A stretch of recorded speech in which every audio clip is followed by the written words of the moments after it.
Ça, c'est mon jet. Je l'utilise à l'intérieur du Brésil.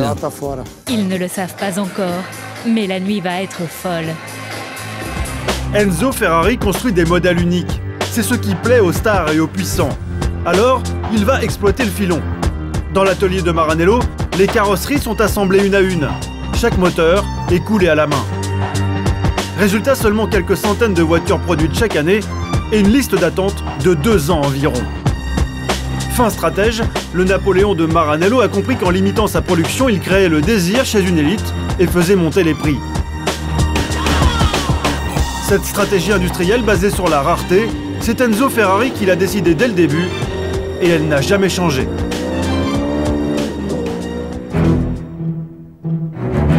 Nous sommes à Maranello. Voici l'usine Ferrari aujourd'hui. Plus vraiment l'atelier des années 60. Un complexe industriel de 250 hectares, l'équivalent de 50 terrains de football. Une ville dans la ville, avec ses voitures en rodage, ses bâtiments ultramodernes, son avenue centrale et ses rues perpendiculaires. Chacune porte le nom d'un champion du monde maison. À quelques centaines de mètres, Ferrari possède même cette piste d'essai privée pour roder ses voitures et tester ses prototypes. Tout ici est d'une propreté impeccable. On pourrait manger par terre s'il n'y avait pas cet énorme restaurant d'entreprise. Aujourd'hui, Ferrari emploie plus de 3000 salariés. Ils produisent les voitures les plus chères au monde avec les techniques les plus révolutionnaires. Direction cette unité de montage au cœur de l'usine. Ici, on fabrique le dernier modèle de la marque, le coupé cabriolet californien. Voici l'homme qui a conçu la chaîne de montage, Cristiano Amoretti. Tu as bien fait la modification sur les phares. Oui, c'est la 4e. Ok, la 4e. Sous ses ordres, quelques mécanos, mais surtout une armée de robots. Cette unité d'assemblage ultramoderne a été dessinée par l'architecte français Jean Nouvel. Elle concentre toutes les dernières technologies. On utilise ces énormes mâchoires. C'est très beau à voir. Mais surtout, les mâchoires pivotent, ce qui permet de tourner la voiture. Les ouvriers peuvent alors travailler avec les bras à l'horizontale.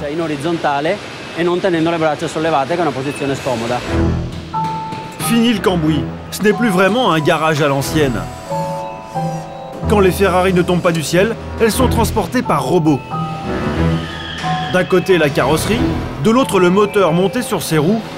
Les deux parties s'assemblent comme par magie, sans aucune intervention humaine.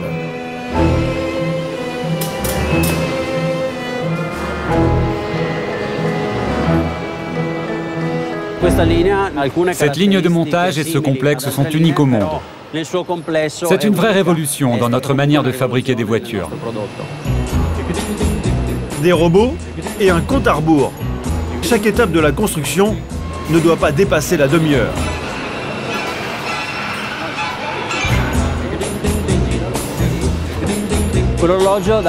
L'horloge calcule l'avancement de la ligne.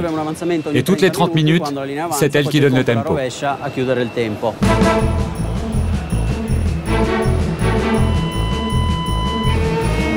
Toutes les 30 minutes, c'est toute la chaîne de fabrication montée sur tapis roulant qui avance en même temps. Direction l'étape suivante. Les mécaniciens ne sont là que pour serrer les boulons. En revanche, tout ce qui concerne le montage du moteur, l'installation de certains accessoires, tout ce qui donne de la valeur à la voiture, ça, on continue à le faire à la main. Des petites mains pour une voiture version haute couture. Juste à côté de la chaîne de montage, un bataillon de machines à coudre et d'immenses pièces de cuir taillées au laser. À chaque découpe, de quoi habiller un tableau de bord, version grand luxe. Chaque pièce est ajustée au millimètre près. La matière, le coloris, tout a été choisi et payé d'avance.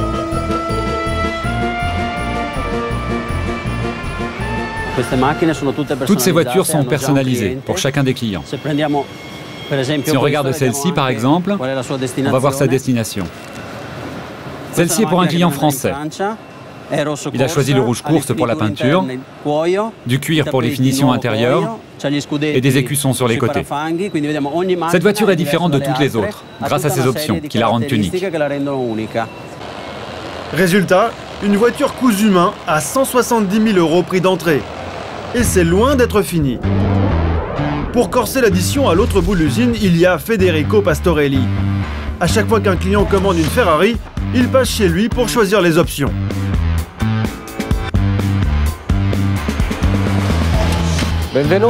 Bienvenue, entrez dans mon atelier. C'est l'endroit où les clients peuvent personnaliser leur voiture à 100%.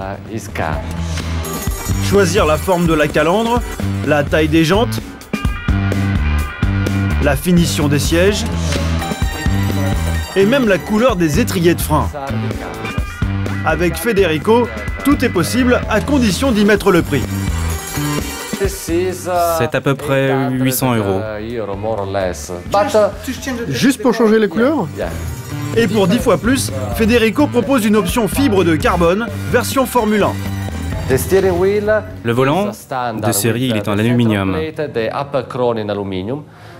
Mais on peut choisir la fibre de carbone. Voilà un exemple avec ces diodes sur le volant.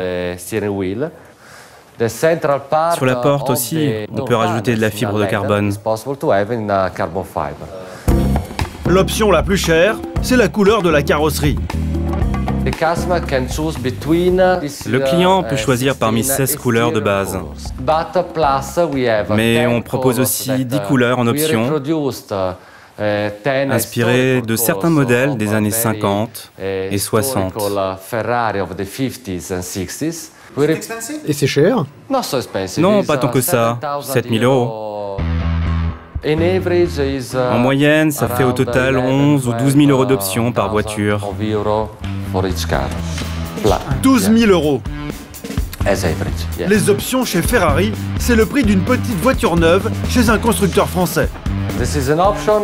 Ça aussi, c'est une option très importante. C'est l'écusson. 9 clients sur 10 le veulent. Et combien ça coûte? Aux alentours de 1 000 €. Ici, rien de gratuit. Au final, c'est une voiture à 200 000 € en moyenne qui sera vendue. Et même à ce prix, c'est la moins chère des Ferrari. Comme au temps d'Enzo, la production est volontairement limitée. Des voitures comme celle-ci, on n'en fabrique que 16 par jour. Les clients doivent payer d'avance et patienter 2 ans en moyenne sur une liste d'attente.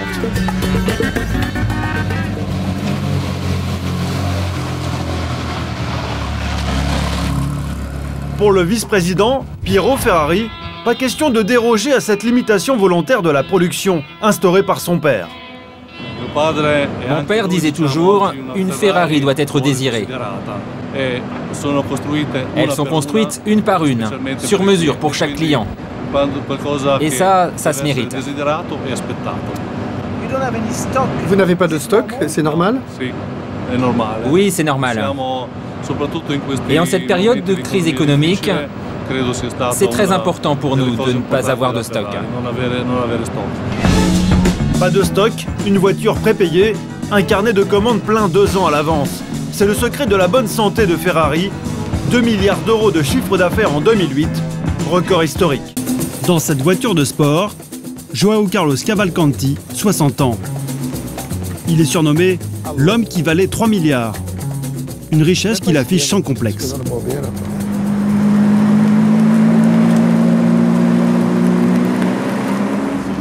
Au Brésil, il n'y a qu'une vingtaine de voitures comme ça qui se vendent chaque année. C'est vraiment un luxe.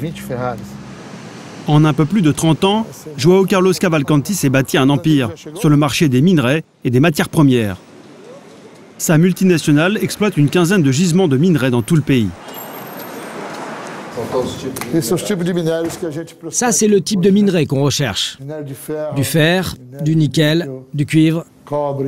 Là, dans cette étagère, il y a tous les minerais que mon entreprise prospecte.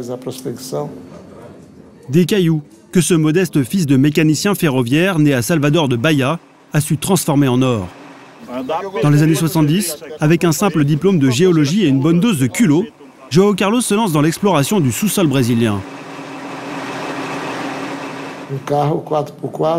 J'ai parcouru tout le Brésil avec un 4x4, une boussole, un marteau et quelqu'un pour m'aider.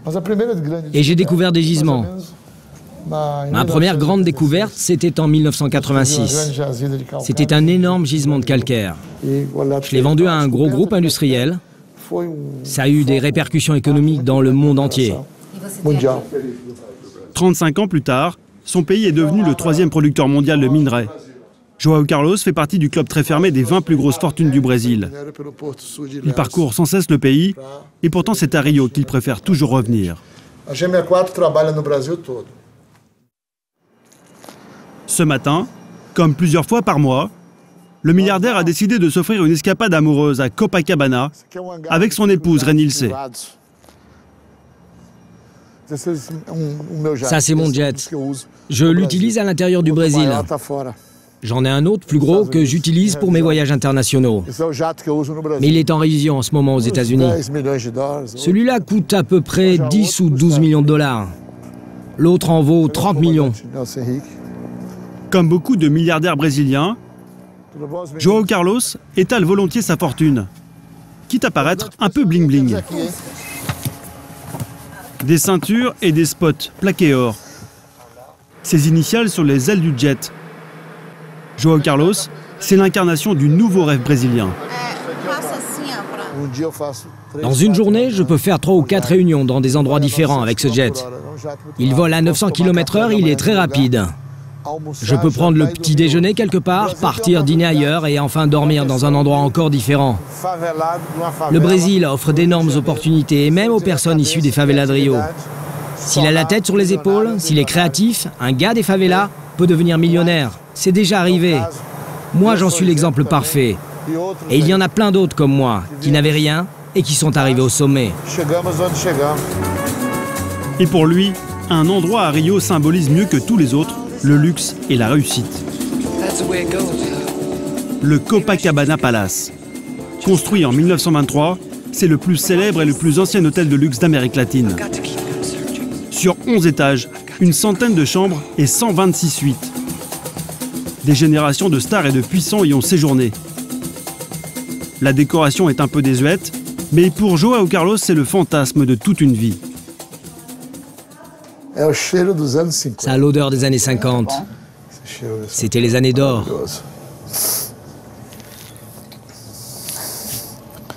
L'odeur de cet hôtel est merveilleuse. Quand j'étais enfant, je regardais les revues sur les stars d'Hollywood qui descendaient au Copacabana. Et maintenant, je suis devenu plus riche que toutes ces stars. Ce samedi soir, ce n'est pas seulement une suite à 1600 € la nuit que s'offre le milliardaire, mais une belle tranche de rêve. Un séjour en amoureux avec vue sur Copacabana, l'une des plus célèbres plages au monde.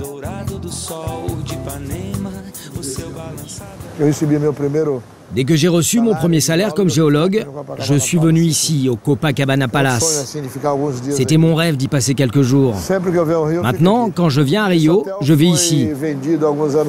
Cet hôtel a été vendu il y a quelques années pour 25 millions de dollars. Il y a 10 ou 15 ans, je crois. Je regrette de ne pas l'avoir acheté. J'avais les moyens à l'époque.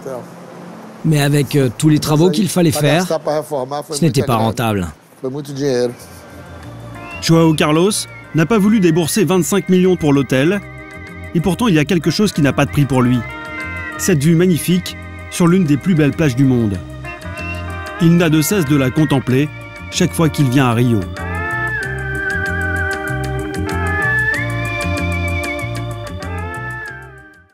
Au billionnaire, c'est enfin le grand soir.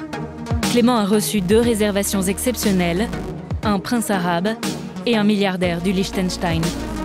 Bon les gars, ce soir, focus vraiment sur les ventes, ok. Là il faut vraiment tout exploser ce soir. Les serveurs, et en particulier Nicolas, ont une mission, faire jouer la compétition entre le prince et le milliardaire. C'est pas monter les enchères, c'est surtout de les enflammer. Les enflammer en les narguant un petit peu quand on passe avec les bouteilles. Leur dire, oh, t'as vu ton copain ce qu'il a fait, et toi T'as peur ou quoi? Ils ne le savent pas encore, mais la nuit va être folle. Stuart, l'ami millionnaire de Clément, arrive pour prendre sa table. À côté de lui, le milliardaire du Liechtenstein passe ses premières commandes à Nicolas, le serveur. Je veux de la vodka, et puis bien sûr du champagne. La soirée commence bien. Nicolas apporte les premiers magnums de champagne. Le set de Martin Solveig commence. Tout est complet. Clément sent que la compétition entre VIP va commencer. Quasiment tout le monde est arrivé là sur le dance floor. Il y a les deux grosses tables qui sont arrivées, dont le gros client potentiel de ce soir. Je pense que ça va être une bonne soirée. Le prince arabe vient en effet d'arriver. Nicolas reçoit une commande de 16 magnums de champagne pour sa table et une première tournée à 30 000 €. Allez, c'est parti, faites de la place. Impossible de filmer sa table. Musulman et prince d'un royaume conservateur, il ne veut pas être vu en train de boire de l'alcool. Immédiatement, le milliardaire du Liechtenstein surenchérit avec un Mathusalem, une bouteille de 6 litres de champagne millésimée, une des plus chères du club, à 40 000 €. Nicolas a réussi à lancer une compétition entre les tables et commence à compter les points.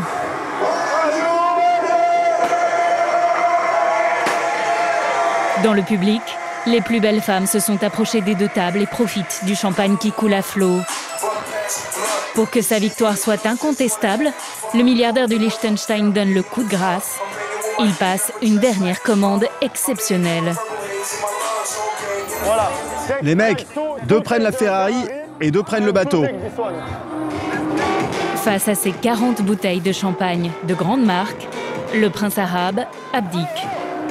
Côté Liechtenstein, l'addition s'élève à 96 000 €.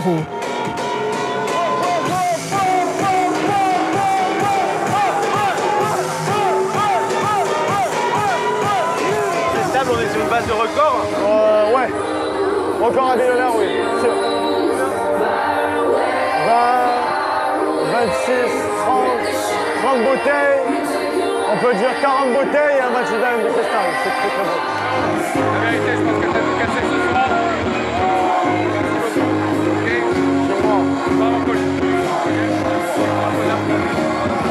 Ok. 96 000 € sur une seule table, dépensée en moins de 2 heures. Nouveau record à battre pour Clément, mais dans la ville de tous les possibles, ce record ne devrait pas résister longtemps.